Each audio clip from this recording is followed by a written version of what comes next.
in slow tempo?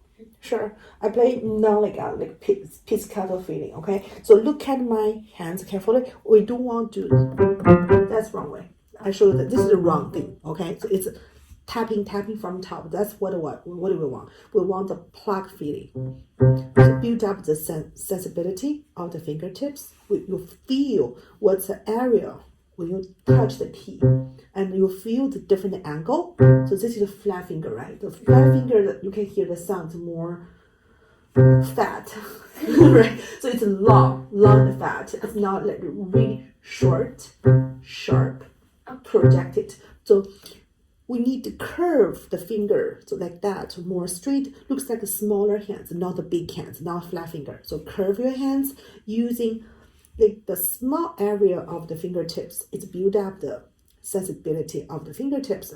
So meanwhile, never to lose your finger. We want the strength. We want the strength of the finger themselves, okay? And don't bend the nail joint.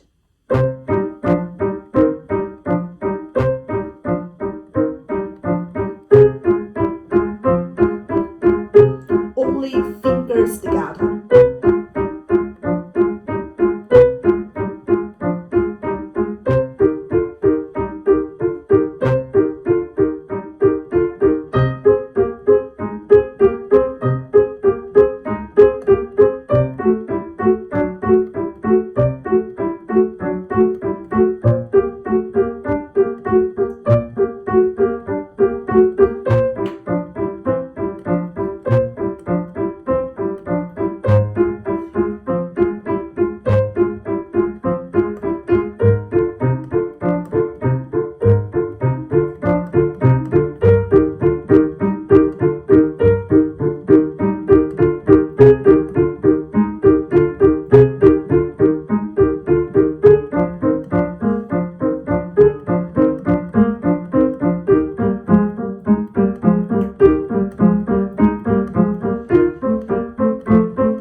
Okay, so when you do this, like what I just show you is just for practicing. It's not for final performance. Okay. So the final performance, actually, when you play fast, your touch will between the non-legato and the legato.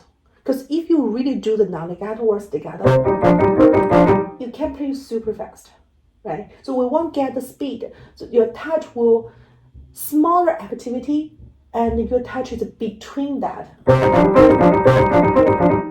So it still sounds like non-legato, right? But actually, I'm using legato playing way. But because we practice with the staccato, your finger activity is getting fast. So the touch is getting short. You have to stay longer on the keys. Okay? So that's why, like, if when you listen to the recording on YouTube, you see all the people play it. It looks like that they're doing legato. Yeah. Right? Yeah. So I show you still in a little bit slow tempo, not the original tempo, but in this way.